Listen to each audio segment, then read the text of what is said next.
Hello दोस्तों, क्या हाल है। आज 3 मई 2026 रविवार का दिन है। हिंदू पंचांग के अनुसार आज वैशाख मास के शुक्ल पक्ष की प्रतिपदा तिथि है। आज अनुराधा नक्षत्र रहेगा और चंद्रमा वृश्चिक राशि में गोचर करेंगे। उत्तर प्रदेश और उत्तराखंड के लिए आज का दिन काफी हलचलों भरा है, जहां कानून व्यवस्था से लेकर राजनीतिक बयानबाजी तक की कई बड़ी खबरें सुर्खियां बटोर रही हैं। अंबेडकर नगर में एक अत्यंत दुखद घटना सामने आई है, जहां एक महिला पर अपने ही 4 बच्चों की जान लेने का आरोप लगा है। घटना के समय बच्चों के पिता विदेश में कार्यरत थे। इस घटना ने पूरे क्षेत्र में शोक का माहौल पैदा कर दिया है। स्थानीय पुलिस ने मामला दर्ज कर जांच शुरू कर दी है और महिला की मानसिक स्थिति तथा इस कदम के पीछे के असल कारणों का पता लगाया जा रहा है। बहुजन समाज पार्टी की प्रमुख मायावती ने रसोई गैस सिलेंडर की कीमतों में हुई हालिया बढ़ोतरी पर अपनी प्रतिक्रिया दी है। उन्होंने सोशल मीडिया के माध्यम से कहा कि महंगाई के इस दौर में आम जनता की मुश्किलें और बढ़ सकती हैं।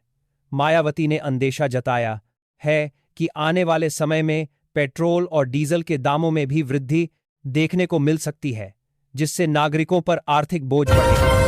इलाहाबाद हाईकोर्ट ने सार्वजनिक भूमि पर धार्मिक प्रार्थना की अनुमति मांगने वाली एक याचिका को स्वीकार करने से मना कर दिया है। न्यायालय ने अपने आदेश में कहा है कि किसी भी सार्वजनिक स्थान पर सामूहिक गतिविधियों के आयोजन के लिए नियम और कानून का पालन करना आवश्यक है। इस निर्णय को सार्वजनिक व्यवस्था बनाए रखने के लिए महत्वपूर्ण माना जा रहा है, ताकि आम जनता को आवाजाही में परेशानी न हो। उत्तर प्रदेश में पहली बार होने वाली जातिगत गणना को लेकर प्रशासन ने अपनी तैयारी तेज कर दी है। आधिकारिक जानकारी के अनुसार यह पूरी प्रक्रिया 2 मुख्य चरणों में संपन्न की जाएगी। पहले चरण में परिवारों के बुनियादी डेटा का सत्यापन होगा और दूसरे चरण में सामाजिक आर्थिक स्थिति का विवरण जुटाया जाएगा। सरकार का लक्ष्य इस डेटा के जरिए कल्याणकारी योजनाओं को और अधिक प्रभावी बनाना है। इलाहाबाद हाईकोर्ट ने एक नागरिक की गिरफ्तारी की प्रक्रिया में खामी पाए जाने पर राज्य सरकार पर 10 लाख रुपये का जुर्माना लगाया है। कोर्ट ने कहा कि किसी भी व्यक्ति को हिरासत में लेते समय उसे स्पष्ट कारण बताना कानूनी रूप से अनिवार्य है। न्यायालय ने इसे व्यक्तिगत अधिकारों की सुरक्षा के लिहाज से जरूरी बताया है और सरकार को निर्देश दिया है कि संबंधित व्यक्ति को यह मुआवजा राशि प्रदान की जाए। बुलंदशहर में एक मामले के आरोपी और पुलिस के बीच हुई मुठभेड़ में आरोपी के मारे जाने की सूचना है। पुलिस टीम जब आरोपी को पकड़ने के लिए कार्रवाई कर रही थी, तब दोनों ओर से बचाव में फायरिंग हुई। इस घटना में आरोपी गंभीर रूप से घायल हो गया था, जिसकी बाद में मृत्यु हो गई।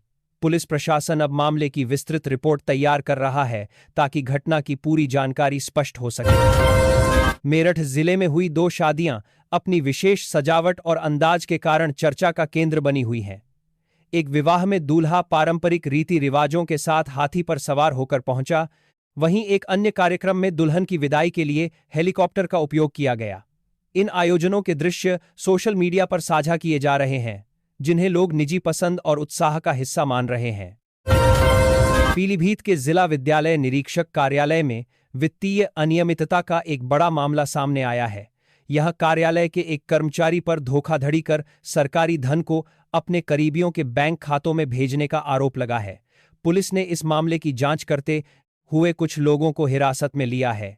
विभाग के अन्य अधिकारियों की संलिप्तता की भी जांच की जा रही है, ताकि सच सामने आ सके। नोएडा इंटरनेशनल एयरपोर्ट से हवाई यात्रा शुरू होने का इंतजार कर रहे लोगों के लिए अच्छी खबर है। 15 जून को इस एयरपोर्ट से पहली व्यावसायिक उड़ान शुरू होने की संभावना है। सभी जरूरी सुरक्षा जांच और संचालन संबंधी प्रक्रियाएं अंतिम दौर में हैं। इस एयरपोर्ट के शुरू होने से पश्चिमी उत्तर प्रदेश के विकास को नई गति मिलेगी और व्यापारिक आवाजाही काफी सुगम हो जाएगी। उत्तर प्रदेश का महत्वाकांक्षी गंगा एक्सप्रेसवे प्रोजेक्ट अब अपने अंतिम चरण में प्रवेश कर चुका है। 594 किलोमीटर लंबा यह मार्ग 12 जिलों के सैकड़ों गांवों को आपस में जोड़ेगा। इसके पूर्ण होने के बाद मेरठ और प्रयागराज के बीच की दूरी महज 6 घंटे में तय की जा सकेगी। यह एक्सप्रेसवे राज्य के आर्थिक विकास और परिवहन व्यवस्था को आधुनिक बनाने में मील का पत्थर साबित होगा। मुख्यमंत्री योगी आदित्यनाथ ने चित्रकूट, फर्रुखाबाद और जेवर लिंक एक्सप्रेसवे के निर्माण कार्य को प्राथमिकता देने के निर्देश दिए हैं। उन्होंने अधिकारियों से कहा है कि जमीन से जुड़े कार्यों को तेजी से पूरा किया जाए ताकि निर्माण समय पर शुरू हो सके। इन नए संपर्क मार्गों के बनने से उत्तर प्रदेश के ग्रामीण इलाकों में भी बुनियादी ढांचे का विकास होगा और रोजगार के नए अवसर पैदा होंगे। समाजवादी पार्टी के नेता अखिलेश यादव ने सोशल मीडिया के माध्यम से उत्तर प्रदेश के राजनीतिक घटनाक्रम पर अपनी टिप्पणी साझा की है। उन्होंने एक हालिया वीडियो का संदर्भ देते हुए सत्ता पक्ष के बीच आपसी तालमेल पर सवाल उठाए हैं। उनके इस बयान पर सत्तारूढ़ दल के नेताओं ने भी अपनी प्रतिक्रिया दी है, जिससे राज्य में राजनीतिक चर्चाएं तेज हो गई हैं। पूर्व सांसद बृजभूषण शरण सिंह के भविष्य के राजनीतिक कदमों को लेकर चल रही चर्चाओं पर उनके बेटे प्रतीक भूषण सिंह ने स्पष्टीकरण दिया है। उन्होंने कहा कि उनके पिता के बारे में जो भी कयास लगाए जा रहे हैं उनमें सच्चाई नहीं है। प्रतीक ने जोर देकर कहा कि वे अपनी वर्तमान विचारधारा और दल के साथ मजबूती से खड़े हैं। इस बयान के बाद दल बदलने संबंधी अफवाहों पर विराम लग गया है। उत्तर प्रदेश कांग्रेस अध्यक्ष अजय राय की सेहत को लेकर बड़ी खबर आ रही है। एक कार्यक्रम के दौरान अचानक अस्वस्थ होने के कारण उन्हें लखनऊ के एक निजी अस्पताल में भर्ती कराया गया है। उनकी स्थिति पर डॉक्टरों की टीम लगातार नजर रख रही है। मुख्यमंत्री सहित कई अन्य नेताओं ने उनके शीघ्र स्वस्थ होने की कामना की है। फिलहाल उनके स्वास्थ्य में सुधार की जानकारी मिल रही है। उत्तर प्रदेश के मौसम विभाग ने आने वाले समय के लिए वर्षा का अनुमान जताया है। विभाग के मुताबिक 3 मई को राज्य के विभिन्न हिस्सों में बादलों की आवाजाही और हल्की बौछारें पड़ने की संभावना है। इससे तापमान में कुछ गिरावट आएगी, जिससे लोगों को गर्मी से राहत मिल सकती है। हालांकि विभाग ने किसानों को अपनी कटी हुई फसलों के संरक्षण के लिए सावधानी बरतने की सलाह दी है। काशी में गंगा सप्तमी के पर्व पर धार्मिक उल्लास का माहौल देखने को मिला।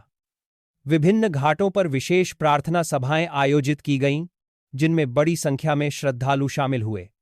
इस अवसर पर खेल जगत से जुड़ी हस्तियों ने भी गंगा तट पर पहुंचकर पूजा अर्चना की। प्रशासन द्वारा घाटों पर सुरक्षा और सफाई के विशेष प्रबंध किए गए थे ताकि दर्शनार्थियों को किसी प्रकार की असुविधा नहीं हो।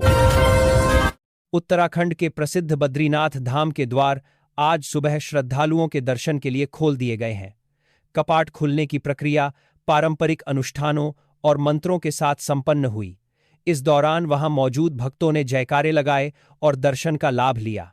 मुख्यमंत्री पुष्कर सिंह धामी ने भी इस पावन अवसर पर अपनी उपस्थिति दर्ज कराई और सभी के लिए मंगल कामना की। सुल्तानपुर जिले के एक मुर्गी फार्म में पक्षियों की मृत्यु का एक चौंकाने वाला मामला सामने आया है। फार्म संचालक का दावा है कि निकट ही बज रहे तेज संगीत के शोर के कारण यह दुखद घटना हुई है। इस संबंध में स्थानीय प्रशासन को सूचित किया गया है और विशेषज्ञ इसकी जांच कर रहे हैं। यह मामला पर्यावरण और ध्वनि के जीव जंतुओं पर पड़ने वाले असर को लेकर एक चेतावनी की तरह देखा जा रहा है। उत्तर प्रदेश के सरकारी अस्पतालों में चिकित्सा सुविधाओं को और अधिक सशक्त बनाने के लिए 221 नए वेंटिलेटर खरीदे जा रहे हैं। स्वास्थ्य विभाग ने इस दिशा में बजट और टेंडर की प्रक्रिया पूरी कर ली है।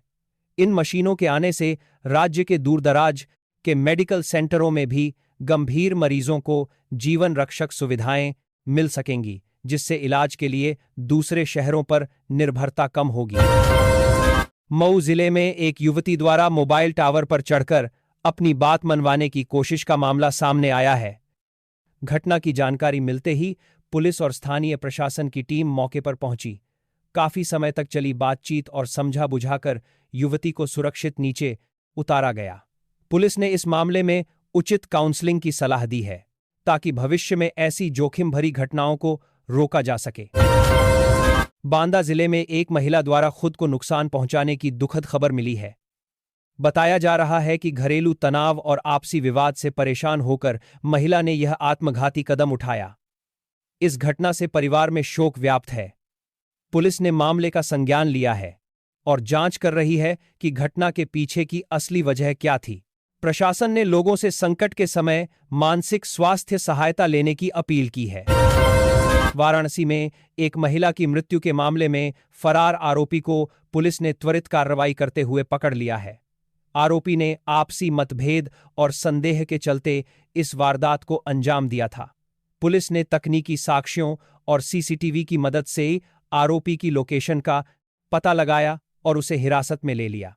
कानूनी प्रक्रिया शुरू कर दी गई है और मामले में आगे की कार्यवाही जारी है। सुल्तानपुर की एक विशेष अदालत ने मानहानि से जुड़े मामले में राहुल गांधी की याचिका पर अपना निर्णय दिया है।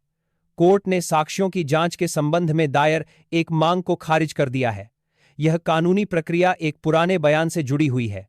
अदालत के इस रुख के बाद अब इस मामले की अगली सुनवाई 11 मई को निर्धारित की गई है, जहां मामले के कानूनी पहलुओं पर आगे चर्चा होगी। वाराणसी में एक धार्मिक स्थल के निकट बिना पूर्व अनुमति के सजावट किए जाने को लेकर विवाद की स्थिति बनी है। स्थानीय समुदायों ने इस पर अपनी प्रतिक्रिया दी है और प्रशासन से यथास्थिति बनाए रखने की मांग की है। अधिकारियों ने संवेदनशीलता को देखते हुए दोनों पक्षों से शांति बनाए रखने की अपील की है और सुरक्षा के लिहाज से क्षेत्र में अतिरिक्त बल की तैनाती की गई है। गाजियाबाद के एक इलाके में दो गुटों के बीच विवाद के बाद पथराव की घटना हुई है। इसमें कुछ लोगों को मामूली चोटें आई हैं, जिनका उपचार किया जा रहा है।